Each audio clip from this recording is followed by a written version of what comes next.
So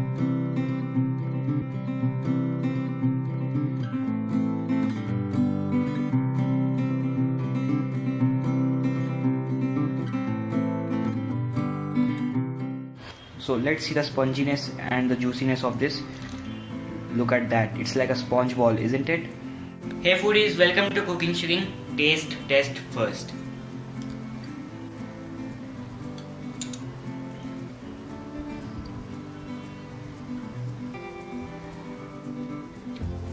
This is very juicy, very soft and very delectable. This is nothing but rasgulla. This is very popular. People claim from Bengal, people claim it is from Orissa. Now let's leave that apart and prepare some Bengali sponge rasgulla.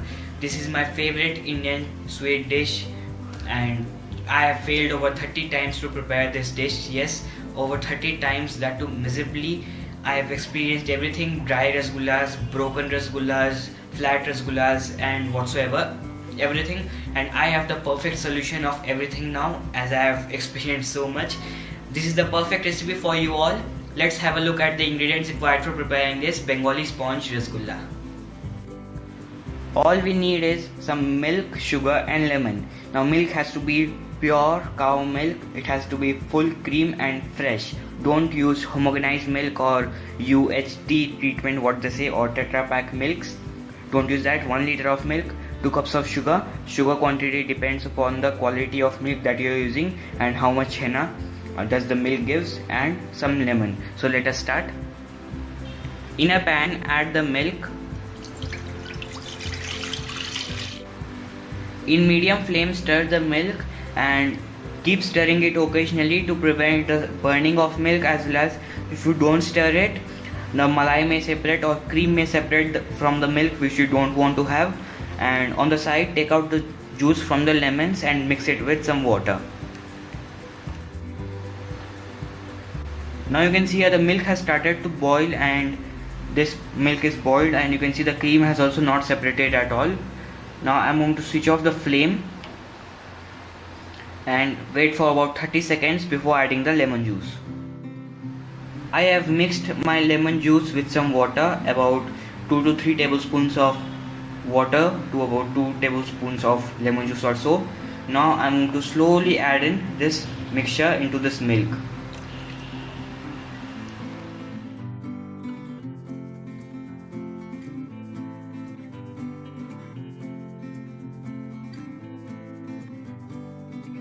Now you can see the milk has started to curdle.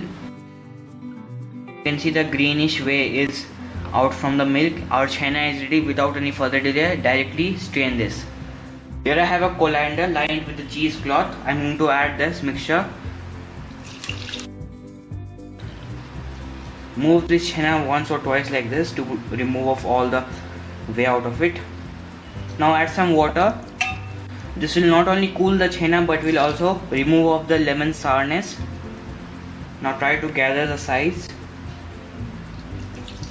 and lightly squeeze it. It might be hot, be very careful with it. Okay, some more of the water to clean. Don't apply too much pressure, lightly. Now hang this henna for about 30 minutes in a kitchen tap or in your cupboard for about 30 minutes, and all the excessive whey will be out from it. Don't try to squeeze much because your henna might get dry and it will not be good. So here we have about 10 cups of water. I'm going to add 2 cups of sugar to this.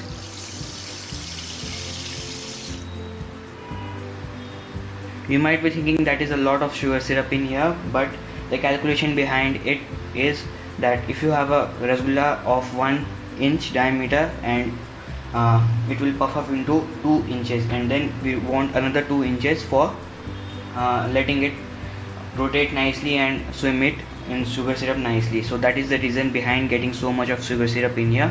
If you have a smaller cooker, you may use that, and in that you will have to use little less sugar syrup for that. So that is the reason behind it. So let's heat this up and knead our henna. Here we have our henna, which is resting for about 30 minutes. Hanging for about 30 minutes. Here you can see this is neither dry nor moist. This has to be like this. It is moist but not so dry. So we are going to knead this until it gets smooth for about 3 to 4 minutes. It actually depends upon the quality of milk. Like if you use a toned milk, that will take about a long time, about 15 minutes or so, but this is pure fresh cow milk. This will take about 2 to 3 minutes to gather all. Continue kneading it like this and do like this also in between. You might hear a little chirping sound like of thing here. That is the consistency that we are after. This is not dry, nor moist, nor wet. This has to be like this. If it is dry, your rasgullas will be dry from inside. If it's moist, it might get break, or it might get flat in sugar syrup. So continue kneading for about 3 to 4 minutes, and some fattening will come out of it. We don't want to knead further. As soon as the fattening starts leaving this chenna, we have to stop and make the balls and dump it in the sugar syrup.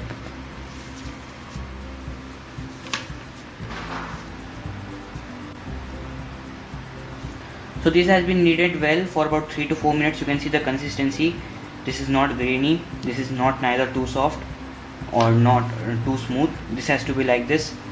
I don't want to scare you out from my previous failed attempts, that it all depends upon the kneading process. If you knead it too much, it is going to ruin. If you knead it less, it is going to ruin.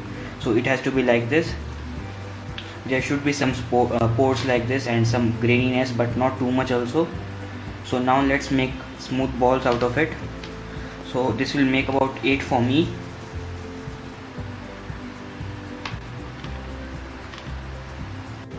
Here are my rasgulla balls ready. You can see these are of this size, and there are some cracks and grits, but don't worry, these will help in getting them puffed up very nice. So now you can see this water is bubbling really well. I'm going to add this into this. So okay, it's fine. Let me add all. Now I want to immediately cover it like this itself. You may use any pot with a tight lid, or you can use a big pressure cooker like this. This is a 3.5 liter pressure cooker. I'm not going to cover it, I'm going to cover it with a lid like this. Set up a timer of about 15 minutes and check it.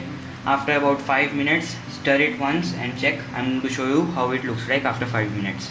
Make sure the flame is at high for about 2 to 3 minutes. After that, take it to medium high. The water should be continuously bubbling.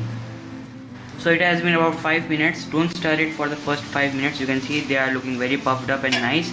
Give it a stir slowly. Cover it again.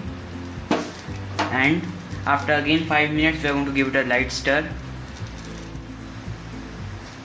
So it has been about 15 minutes or so, and you can see them. They are really puffed up and really nice.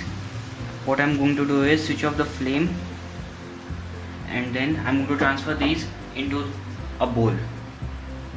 If you see some spots like you saw just now, like brown spots, don't worry, they are just little sugar dirt that will go. You may clean the sugar syrup, but I was feeling lazy. With some milk. So I have added all my rasgullas in here, and if you stir the rasgullas while cooking too much, then your rasgullas might break, like this one has got a little bit, but don't worry about that. Now we have to wait for about 6 to 7 hours before serving them. Right now they are super soft. They are not holding their shape at all. After 6 to 7 hours, they'll get sweet, they'll hold their shape, and they'll be perfect, and they'll be very nice. So after 7 hours, we are going to serve them. Here we have our rasgullas ready to be gobbled up. They are super soft and super nice and super spongy.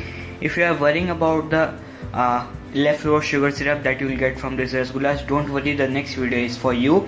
How to use leftover sugar syrup of rasgullas, gulab jamuns, pantuas, jalebis and whatsoever. So let's see the sponginess and the juiciness of this. Look at that, it's like a sponge ball, isn't it? So do try this and let me know how it turned out to be. And yes, don't forget to check out our new website cookingshuking.in, and do subscribe for more of Cooking Shuking. Thank you.